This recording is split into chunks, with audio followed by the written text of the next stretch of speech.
Goeienaand almal. Baie dankie dat jy 'n betreinder is. Waardering vir dit. Ek het gedink dit is nodig om hier begin net so 'n bietjie te praat oor al die fietsgoeders. Want almal vra my nou en ek seker julle is seker maar 'n bietjie nuuskierig. So ek is 'n fanatikus, fanatiese fietsryer. As mense my graadseer oopmaak, dan sê hulle altyd, "Joh, sit 'n fietswinkel hier." Maar so 'n tyd het ek met die Here oor die ding begin praat en vir die Here gevra, ek wil baie graag die ding wat my passie is, vir sy eer gebruik.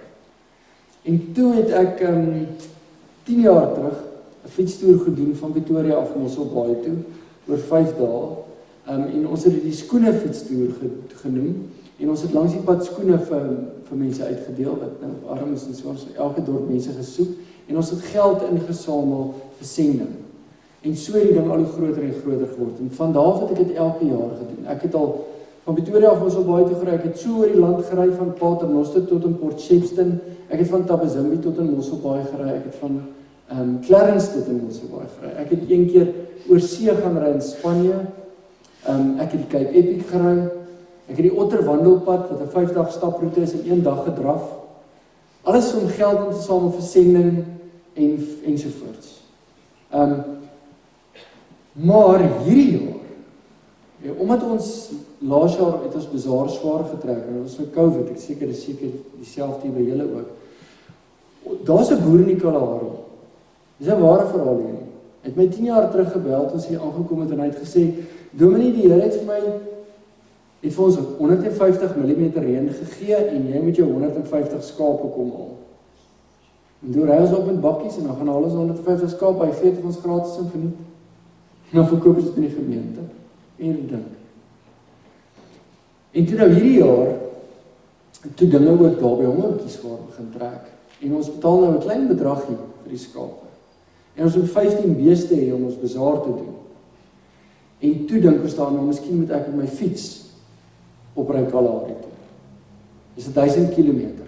En terwyl ek so besig is om aan die ding te beplan, laas jaar het ek 24 uur lank om die kerk gery. Hamster. En daar sou hy Dawie Swiegelaar by my aangesluit en hy het toe 24 uur om die kerk gedraf. Hy het, luister hier nou. Hoe ver het hy gedraf? 100, nee, nou klink dit nie reg nie, kan dit wees? 190 km, dis reg, om die kerk gedraf. En hy bel my toe, hy sê, maar hy wil saam. Ek sê, Dawie, jy kan nie 1000 km draf nie. Hy sê, nee, hy gaan 50% draf van wat ek gaan ry. Ek sê, jy kan ook nie 500 km draf nie. Toe kry ek hom om die ouend omgepraat, om 250 km te draf, wat nou so bietjie minder en meer as 50 km 'n dag is. Dis geweldig. So sonnagoggend, 11 uur, spring ek en Dawie weg. Ek ry met die fiets. Eerste skof is van Mosselbaai tot in Klaarstroom, 144 km. Tweede dag ry tot in Drie Susters, dis 204 km. Dawie doen elke keer 25% van die afstand, né? So die eerste dag doen hy so, ek dink so 36, 37, die tweede dag so 51. Dan ry ons tot in Bridgetown, dan tot in Prieska, en by Grootdrink draai ons af op die grondpad. Vir die laaste 130 km is dit Kalahari grondpad. So ek dink maar aan ons. Dis dit doen. Ek skryf ook 'n blog. 'n blog is 'n digitale dagboek, noem dit nou maar so. As jy op Google ingaan en jy druk Henry Meyer se blog, dan gaan jy so toe vat. En elke dag op hierdie toer skryf ek waar die Here vandag aan my verskyn. En glo my, daar gebeur elke dag iets. As jy nie digitaal aangelê is nie, vra iemand wat jonger is, of stuur vir my 'n boodskap, of vra die kantoordame of iemand of jy daai link te soek en of jy aan te stuur as jy daaraan belangstel. Dis mos nou nie te doen. So ek het net gedink is nodig dat ek so ietsiekie daarvan moet vertel, want almal vra my nou en ek het nou nie regtig gesê. So dis die storie, en daar is De Wet alweer 'n fiets en 'n drawer neergesit. Maar baie dankie vir dit. Vanaand se tema is wanneer om op te tree, wanneer om te wag en wanneer om gelei te word. Maar kom ons word stil voor die Here. Die seun is die beeld van God. Van God wat self nie gesien kan word nie. Die seun is die eerste, verhewe bo die hele skepping. God het deur hom alles geskep wat in die hemel en op die aarde is. Alles wat gesien kan word en alles wat nie gesien kan word nie. Konings, heersers, maghebbers, gesagvoerders, alles is deur hom en vir hom geskep. Voor alles was hy al daar en deur hom bly alles in stand. Hy is die hoof van die liggaam, van die kerk. Hy is die oorsprong daarvan, hy is die eerste, die een wat uit die dood opgestaan het, sodat hy die eerste plek in die heelal inneem. God het besluit om met sy volle wese in hom te woon en om deur hom alles met homself te versoen. Deur die bloed van sy seun aan die kruis het hy die vrede herstel. Deur hom het hy alles op aarde en in die hemel met homself versoen. Amen. Jesus is iemand na wie ons kan opkyk. Hy is spesiaal. Hy is iemand wat ons lofwaardig is. Hy is ons Here. Hy is die een wat ons aanbid. En ek groet jou vanaand in die naam van God ons Vader en in die naam van Jesus en in die naam van die Heilige Gees. Amen. Kom ons sing weer ons lied. Vandag het ek saam met iemand gebid en dis sê ek vir die persoon, ek het sê, het 'n weeklikse gebedsafspraak, dit beteken vir my geweldig baie. Toe sê ek vir hierdie gemeente sing nou hierdie lied baie mooi. En ek dink hierdie lied het nou in hierdie gemeente se hart gaan lê. En ek dink die mense sing nou hierdie lied as hulle skorrelgoed was of gras sny of in sparse gange rondloop. Hierdie lied het wortel geskiet en hy gaan nou groei. So kom ons sit so, dan sing ons weer die lied 'n keer weer.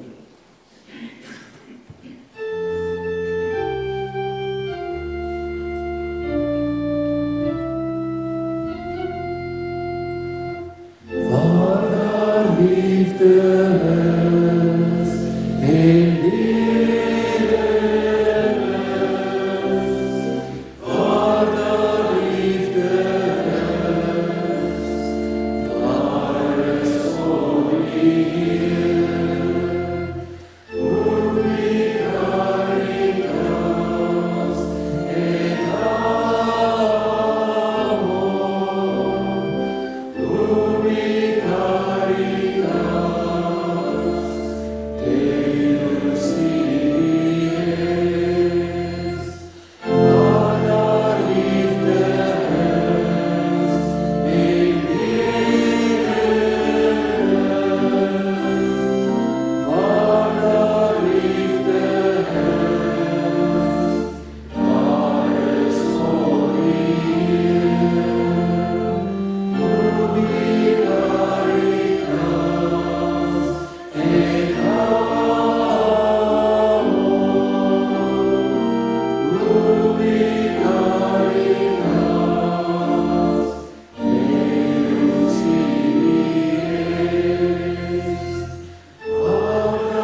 So terloops ek het my kollega Peri, wat 'n baie goeie musikant is, gevra of hy daai lied Open the Eyes of My Heart in Afrikaans vertaal het. Toe sê hy, ja, dit reeds gedoen, toe stuur hy vir my die woorde.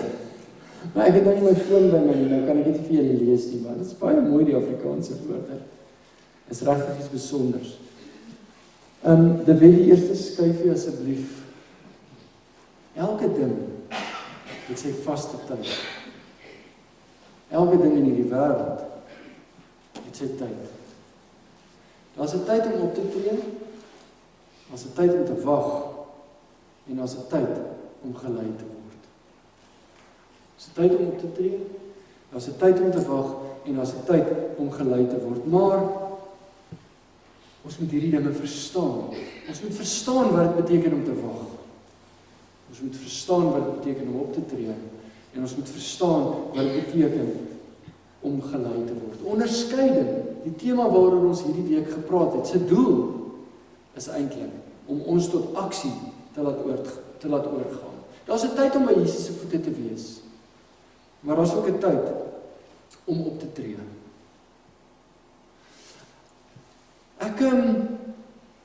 Daar kom, iemand vertel my van hierdie ou, wat in die noorde van Mosambiek werk. Sy naam is Israel Domingo. Hy's 'n Angolees. En die gemeente wat hom ondersteun het moeilikheid opgetel. En hulle het hulle ondersteuning heeltemal onttrek. En dit raak my hart. Ek wil nou sê, dit is iets wat ek maklik sê nie. Maar die Here praat met my. En jy sal my nou nie glo nie. Maar ek en 'n vriend Wessel, ons klim op die vliegtuig en ons gaan na Israel toe. En daar ontmoet ek 'n amazing mens. Wat geweldig swaar kry, want hy het geen inkomste. Niks. En ek besef, dis 'n tyd vir optree. En weet jy wat doen ek? Ek ry met my fiets van Tabazimbi tot in Mosselbaai. En ons samel R150,000 in. En ons stuur vir hom R2,500 'n maand. En een van my groot drome was om 'n huis te hê, om my eie huis te hê. Ek bly in 'n pastorie en ek is baie dankbaar vir dit. Dit was een van my groot drome.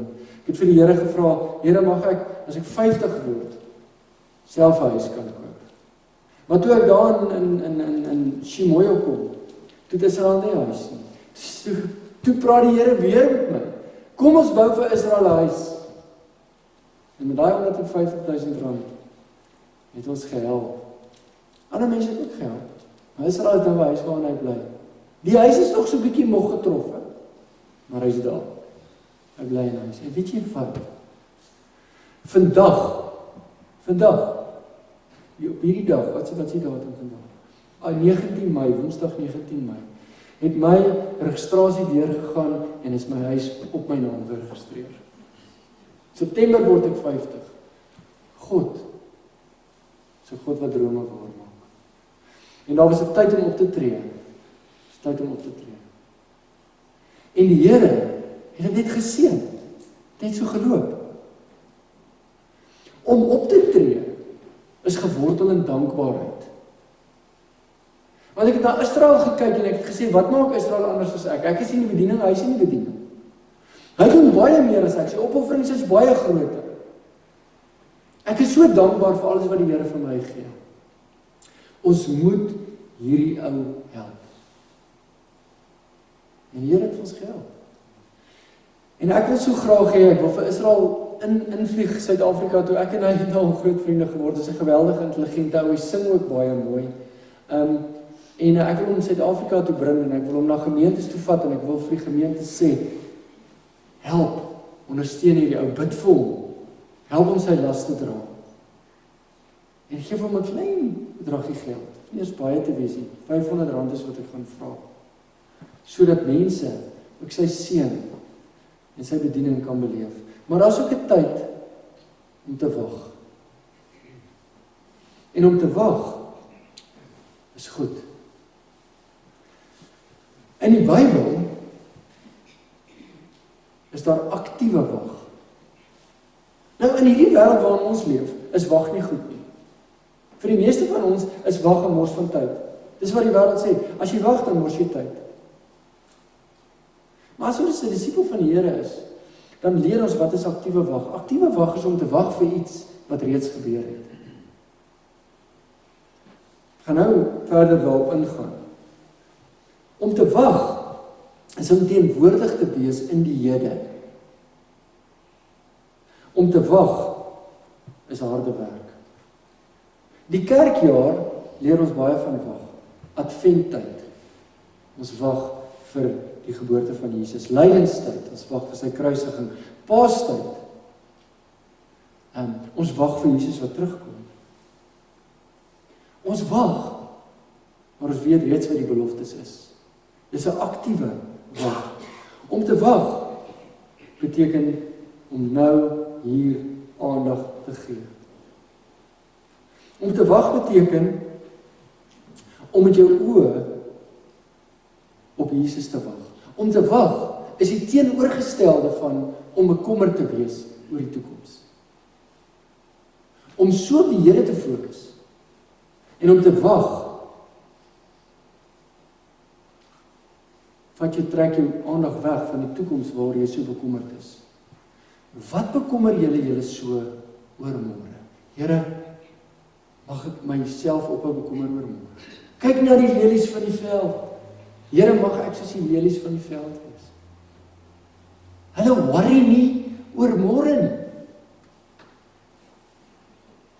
Eendag ry ek met my fiets daar naby Oudtshoorn en ek stop langs die pad en hierso op die elektriese draad, sulke groot elektriese draad, as jy onder hulle staan, maak so sit daar 2 klein voeltjies.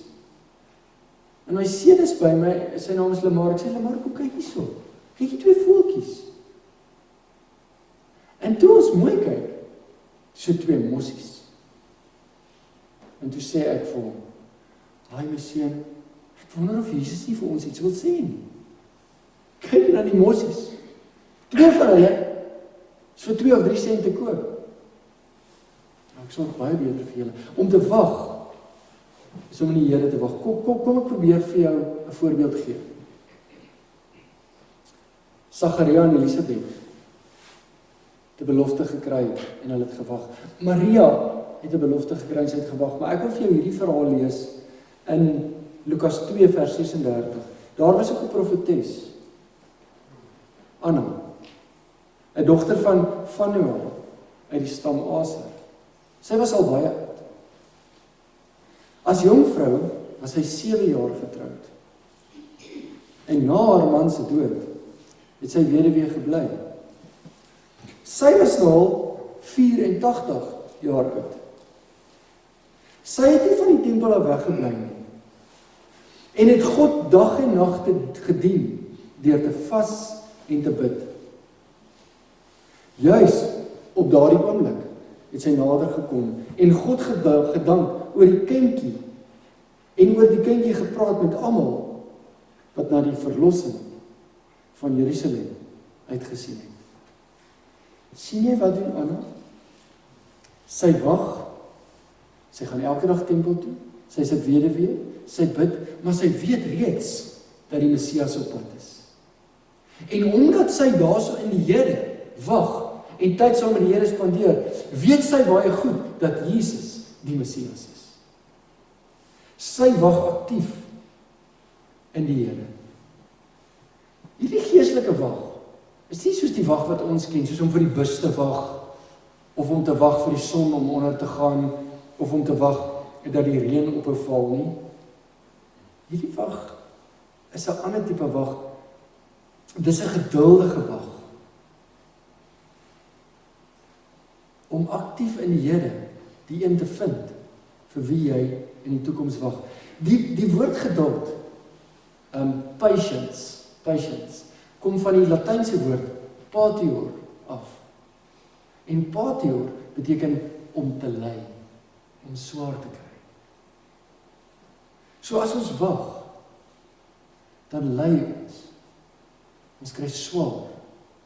Jesus het ook gewag. Jesus het gewag in die tuin van Getsemane. Hy het gewag. Wag is swaar kry. As ons ongeduldig is, as ons ongeduldig is, dan mis ons die oomblik. Ons sê, nee, maar ek moet nou dit doen, en ek moet so toe gaan, en ek moet soveel geld kry, en dan moet ek nou dit doen, en dan moet nou so maak, sien jy, dan mis jy die Here. Ongeduldig te wag is iets anders. Ek was, een keer het ek 'n jeugwerkerskonferensie in Amerika gaan bywoon. Ek het nou die aand ook oor hierdie ding gepraat. En ons was 3 weke weg. My kindertjies was klein man, so klein kindertjies. En so hier op die 2de week, toe raak dit vir my te veel. Toe kan ek nie meer weg wees van my vrou. En ek bel vir haar, ek sê vir haar, hoorie so, ek gaan my vliegtuigkaartjies vervroeg, ek kan nie meer so lank vir jou weg wees. En wat sy vir my sê, sy sê vir my, wat die altyd? Jy sit in Amerika, en jy dink jy altyd aan Suid-Afrika. Wees nou in Amerika. Jy gaan terugkom, en dan gaan jy in Suid-Afrika wees. Sien jy? Om te wag, geduldig te wag, soos wat Jesus ons leer, is om in die Here te wees. En daar teenwoordig te wees. En te weet dat God daar is. En dat hy die beloftes van die toekoms alles alreeds waargemaak het. Kronos versus Kairos. Nou het ek daaroor gepraat. Die kronologiese tyd, 9 uur, 12 uur, 3 uur, 5 uur. Ons is vasgevang in kronologiese tyd. Jy's 10 jaar oud, jy's 30 jaar oud, jy's 50 jaar oud, jy's 100 jaar oud. Jy kan nie jonger word nie. Jy kan jouself ook nie ouer maak nie, wag nie, jy kan jouself seker ouer maak. Jy kan jouself nie ouer maak nie. Wie kan deur hom te bekommer sy lewe met 1 enkele uur verleng? Sien jy wat sê Jesus? Geduldig wag. Ons is vasgevang in Kairos tyd. Dis hoekom ons so ongeduldig is. Maar God se tyd, ons is vasgevang in Kronos tyd, ekskuus. God se tyd is Kairos. Dis die ander Griekse woord vir tyd. Grieks het 2 woorde vir tyd, Kronos en Kairos. Kairos tyd is die ewige tyd. Die tyd waar daar nie 9 uur, 12 uur, 3 uur en 5 uur is. Jy moenie my vra hoe werk nie. Maar dit is 'n voltyd. Jy sal Kairos tyd herken as die keer toe die Here met jou gepraat het. Dit was jou Kairos tyd. Dit was toe God daar was. En ons kan nie in Kairos tyd werk dit nie so. Ons kan nie sê okay, in 2025 gaan Jesus terugkom nie. Dis om Kronos te dink. Om Kairos te dink is om te sê Jesus kan enige oomblik terugkom. Want God se tyd is wanneer? God se tyd is nou. Hier waar jy nou sit. Die toekoms is in God se hande. Die verlede is hopelik ook in God se hande, behalwe as jy dit uit sy hande uitvat. Die volheid van tyd, die Kairos tyd is geduldig. Die groot ding gebeur in God se tyd. Geduld is die moeder van verwagting. As jy in die Here leef en geduldig wag op God, dan word jou verwagting al hoe groter. Wanneer kom God? Wanneer gaan hy in my verskyn? Wat gaan hy vir my sê? Dit gaan amazing wees. Ek moes 50 jaar wag, word in September 50, om my huis te kan koop. En nou, dat die huis in my naam geregistreer is, sê ek vir myself, dit is die regte tyd. Dis God se tyd. Dis 'n goeie tyd. Dis hoe dit moet wees.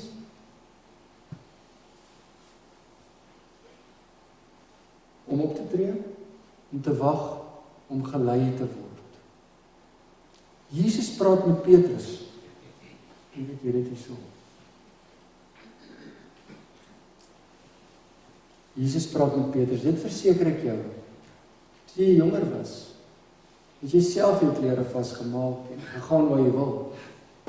Maar wanneer jy oud is, sal jy jou hande uitsteek en iemand anders sal jou vashou, vasmaak en bring waar jy nie wil wees nie. As ons jonk is, wil ons optree en alles in ons eie hande vashou. Maar soos wat ons ouer raak en geestelik meer volwasse raak, maak ons hande oop. En vat God ons na plekke waar ons nie noodwendig wil wees nie. Ek gaan net nou terugkom hiernaartoe. Henry Nouwen vertel 'n verhaal. Hy sê dat sy vriend bel hom, sy vriend is 53 jaar oud. Sy vriend het 'n baie aktiewe lewe gelei. Sy vriend was 'n sosiale aktivis. Sy vriend was aan die gang. Sy vriend het geweldig baie vir mense beteken. En sy vriend bel hom. Sy vriend sê vir hom, hy het kanker gekry. En hy en die vriend begin 'n pad met mekaar te stap. En sy vriend word al hoe meer bedlewend. En sy vriend voel al hoe meer useless. Want sy hele lewe lank was hy aktief. Hy het so baie vir mense gedoen en beteken. En nou? Ek kom by 'n vroutjie in ons gemeente, haar naam is Christa. Sy het gesê ek mag vir haar storie vertel. Dis hoekom ek haar naam noem. Ek sal nie sonder iemand se naam van die kanselaf noem nie. En ek gaan by haar in en ek sit, sy's baie siek met kanker. Sy's soos die mense op die TV sê, sy's vryel. Sy's baie siek. En ek gaan met my masker in by haar, want ek wil mos haar nou nie aansteek nie. En sy sê vir my, ag nee man, Henry, haal jou masker af. Ek sê nie, Christa, ek gaan nie jou masker afhaal nie. Sy sê, ag man, haal jou masker af. Dit gee tog in die huis nie om nie. Ek sal eintlik bly wees as ek corona kry, maar dan kan ek sterf. En sy sê, ek is in die huis tog net 'n suurstofdief. En sy trigger iets by my. En ons begin te praat, net soos Henry Nouwen en sy vriend. Wat is jou waarde as jy soos Christa bedlewend is en as jy soos Henry Nouwen se vriend bedlewend is? Want wat sê die wêreld vir ons? Die wêreld sê vir ons, as jy nie meer aktief is nie, dan beteken jy niks nie. Jy het geen waarde nie. Jy voeg nie waarde toe nie. 'n sentrale tema in Jesus se lewe is dat hy oorgelewer is. Ons vind dit oral in die Bybel waar daar gepraat word dat hy is oorgelewer. Hy is vanweë ons oortredings oorgelewer en hy is opgewek sodat ons vrygespreek kan word. Hierdie ding oorgelewer. Dis 'n geweldige woord. Jy sal onthou dat ek gesê het ek is 'n woorde-ou, né? Oorgelewer. Van aksie na passie. Jesus was 'n man van aksie. Sy hele lewe lank. En toe word hy oorgelewer aan die soldate, hulle neem hom gevange. En toe word hy oorgelewer aan die Romeine. En toe word hy oorgelewer aan die dood. Jesus is nie meer in beheer nie. Hy is nie meer in beheer nie. Toe hy aan die kruis gesê, dit is volbring, het hy nie net gesê dat hy nou alles gedoen wat hy wil nie. Hy het meer as dit gesê, hy het gesê, ek het ander mense toegelaat om dinge aan my te doen. En hierdie ding van oorlewe gebeur nie net met Jesus nie. Dit gebeur met ons ook. Jy sien, ek en jy wil in beheer wees van ons lewe, né? Ja, natuurlijk. Ek wil besluit hoe dit gedoen word, wanneer dit gedoen word en waarmee dit gedoen word. Ek wil in beheer wees van my lewe. Ons is control freaks. Party van ons is erger as ander. Ons wil in beheer wees. Die wêreld sê ook vir ons, dit is goed om in beheer te wees. Maar ons is glad nie in beheer nie. Jy is nie in beheer oor hoe jy gebore is nie. Dat jy as 'n Afrikaans sprekende mens in Suid-Afrika gebore is, jy het nie beheer daaroor nie. Jy het nie beheer oor wat se velkleur jy gekry het. Dit is nie, jy is nie binne jou beheer nie. Jy het nie beheer oor die politiek nie. Jy het nie beheer oor corona nie. Jy het nie beheer oor die natuur nie. Moet ek aangaan? Jy het nie beheer oor 'n spietkop nie.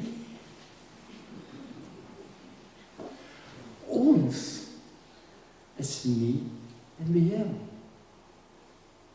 Ons word geroep om soos Jesus van aksie, van in beheer wees, oor te gaan na passie. Om saam met Jesus te lei en saam met ander te lei. Passie is aktiewe wag. Passie is om die beheer van ons lewe oor te gee. Ons moet die beheer van ons lewe oorgee aan God, maar dis nie altyd so eenvoudig nie. Die voorbeeld wat ek genoem het van Henry nou en sy vriend wat kanker gekry het en van Christa. Die siekte het beheer van hulle lewens kom vat. En ek is seker dat elkeen van die wat hier sit vanaand kan vir my so 'n storie vertel van die keer toe jy nie in beheer was nie. My geliefde suster is 2 jaar terug om en by 45-jarige ouderdom aan kanker oorlede. En ek kan vir jou sê, ons het geen beheer gehad nie. My hart is gebreek. Ons het geen beheer gehad nie. Ons het gedink ons het beheer. Ons het op 'n punt gekom waar ons besef het, ons moet die beheer oorgee aan God. As ek iemand liefhet, regtig liefhet, wat doen ek? Ek gee beheer oor aan daardie persoon. Want daardie persoon kan my baie seer maak. Daardie persoon kan my baie gelukkig maak. Daardie persoon kan my breek. Ek gee beheer van my lewe aan daai persoon kan my lewe rig. Om beheer oor te gee aan God is iets anders. Die vriend met kanker, Christa, het van aksie na passie oorbeweeg. Geduldig, patience, patior, om te ly, om swaar te kry. Om geduldig te wag, beteken, ek gee my lewe oor aan God. En in die proses waar ek my lewe oorgee aan God, en in die hede leef, kry ek vrede, want ek is nie meer bang vir die toekoms nie. Want God van die hede is God van die toekoms.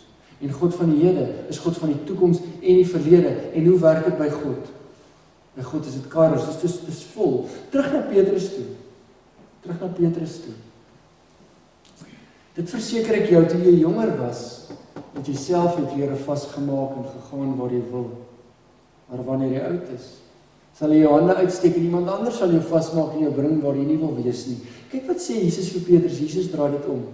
Wat sê ons samelewing? Ons samelewing sê as jy jonk is, het jy geen beheer. As jy 'n kind is, of jy is op skool, jou ouers in beheer, jou onderwysers is in beheer en alles. Maar soos wat jy ouer word, raak jy al hoe meer en meer in beheer, né? Dis soos Jesus wat vir die kindjie in die groep ingeroep het en vir die mense gesê, ons moet soos kindjies word, né? Jesus draai dinge om. Jesus doen dit nogal baie. Draai dinge op sy kop. Toe jy jonk was, kon jy jou eie lewe rig. Jy het self jou klere vasgemaak, gaan waar jy wil, maar wanneer jy uit is, sal jy jou hande uitsteek en iemand anders sal jou vasmaak en jou bring waar jy nie wil wees nie. Jesus vra 3 maal vir Petrus, het jy my werklik lief? Dan sê hy elke keer, ja Here, en die 3de keer sê hy, ja Here, jy weet nie, ek het nie regtig lief. Hoekom vra jy my dit vir my die hele tyd? Dan sê Jesus vir hom, laat my lammers wei. Laat my lammers wei. Nou dink ek aan my vriend Israel Domingo in Chimoio in Mosambik. Dink jy, is vir hom lekker daar? Nee. Dit het oorstroom daarso, soos wat ek nie vir jou kan verduidelik. Hy het vir maande van blare geleef. Hy sê vrou, en hier is 'n opgevoede man. Hy het hulle in die veld ingeloop en blare gepluk, en dan het hulle dit gekook, en dan het hulle dit geëet. Maar die gemeente wat hom ondersteun het net opgehou daarmee. Hy het God sy lammers laat wei. En hy het nie beheer gehad oor hierdie dinge nie. Hy het sy hande uitgesteek. En hy's gebring, gelei, waar hy nie noodwendig wil wees nie. Maar, as ek nou vir hom wil vra, hoorie so, Israel, waar sal jy die graagste wil wees? Wat gaan hy sê? In Chimoio. in die noorde van Mosambiek. Kom ek vertel julle nog 'n storie van 'n sendeling wat ek ontmoet in die suide van Mosambiek. In Belém. Haar naam is Stephanie. Sy is 'n Nieu-Zeelander. Sy is 'n veearts. En ek kom by haar en sy bly in 'n karavaan. En sy beteken geweldig baie vir die Mosambiekse vrouens. En ek sê vir haar, Stephanie, oh my word, jy kan nie in 'n karavaan bly. Ek sê jou wat, ek gaan teruggaan, daai tyd was ek in Sekunda gemeente, ek gaan terug in Sekunda gemeente toe, dan gaan ek al daai ingenieurs op charge en dan gaan ons terugkom hiernatoe en dan gaan ons vir jou 'n mooi huis kom bou. Want ons is toe nou juist besig om vir die ander sendeling, sy naam is Willem, 'n huis te bou.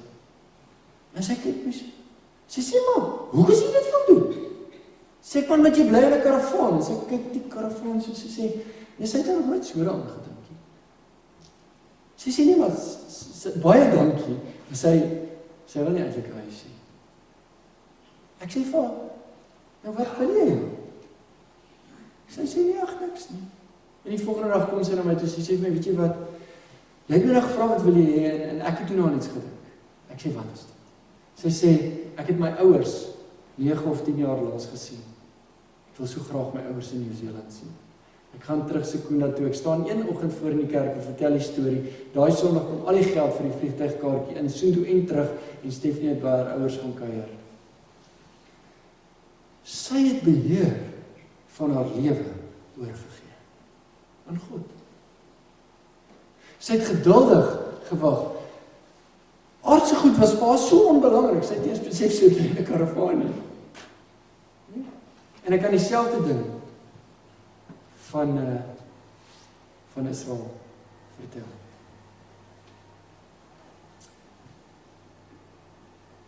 Om geduldig te wag, om te gaan waar jy nie noodwendig wil wees nie, om jou lewe oor te gee. 'n siekte lei jou in 'n rigting. Mense lei jou in 'n rigting. Ons dink ons het beheer. Kyk wat het corona met ons gedoen. Om geduldig te wag is om te lei. En as ons saam met God wag in die Here, dan gaan daar 'n tyd kom wanneer God vir jou gaan sê, en jy gaan dit duidelik hoor, soos die gedruis van 'n groot watermassa. Dis tyd om op te tree. En jy gaan vanuit hierdie Here, vanuit hierdie geduldige wag en jy geweldige krag kry om op te tree. So die ding van wanneer om op te tree, wanneer om te wag en wanneer om gelei te word, is alles gesetel in wag. Wag op die Here Israel, nou en vir altyd. Die Here is my herder, ek kom niks kort nie. Here, U lei my. Ek gaan waar U my vat. Ek wil wees waar U my lei. Ek gee beheer oor van my lewe in U hande. Lei my op die regte paaie tot die eer van U naam. Vat my na die groen weivelde en die waters van rus toe. Ek weet hoe dit gaan wees. Ek loop nie agter U aan. U sal my by 'n feesmaal laat aansit voor die oë van my teestanders, hulle sal nie glo wat hulle sien nie. Ek gaan soos 'n eregas ontvang word, dankie Here, dat U my soos 'n eregas behandel. Wie is ek nou? En so, vanuit hierdie plek, hierdie sentrale plek van wag. Wag is in die Bybel so 'n belangrike sentrale tema. Vanuit hierdie plek kom aksie en kom leiding. Maar dis waar ons moet wees. So as Jesus met Petrus praat, dan praat Jesus met my en hy praat met jou. En hy sê vir jou, sê vir my, dit verseker ek jou Henry, dit verseker ek jou, wat jou naam ook al is. Sê dit bietjie vir jouself, dit verseker ek jou, Henry.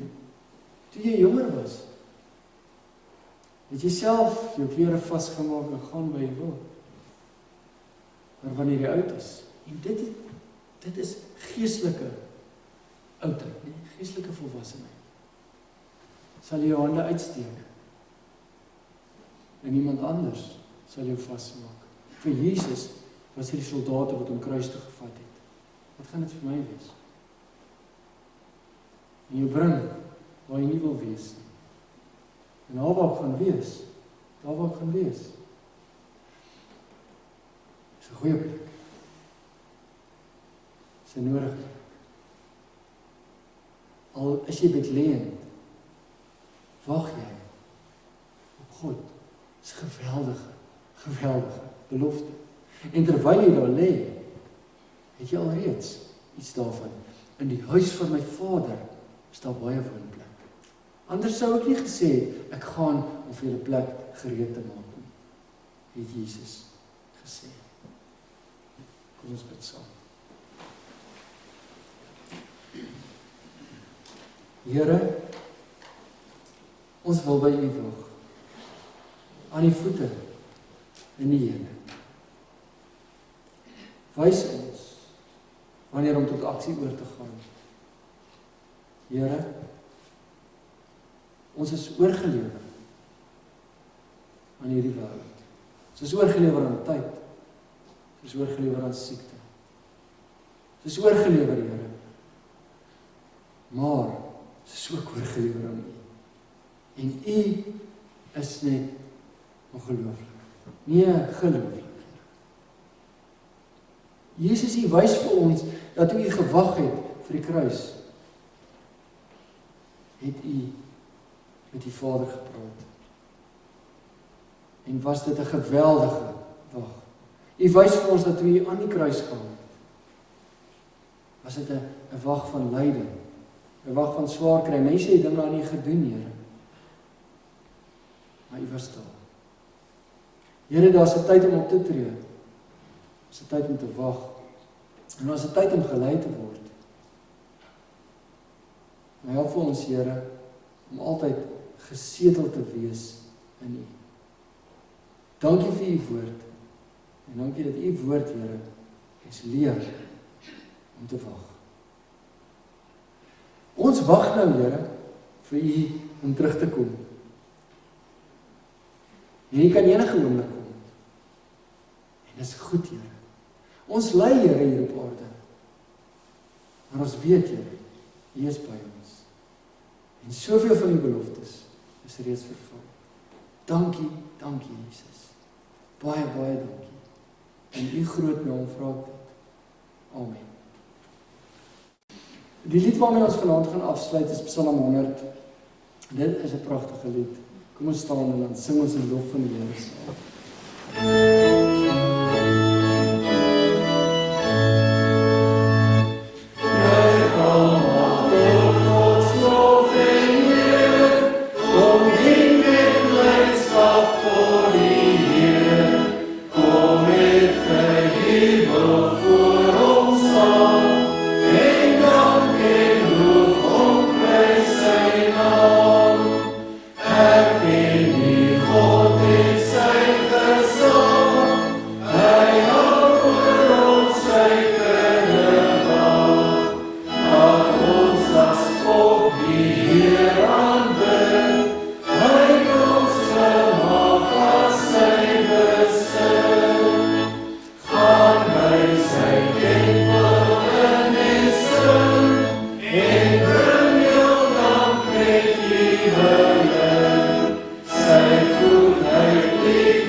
Ontvang die seën van die Here.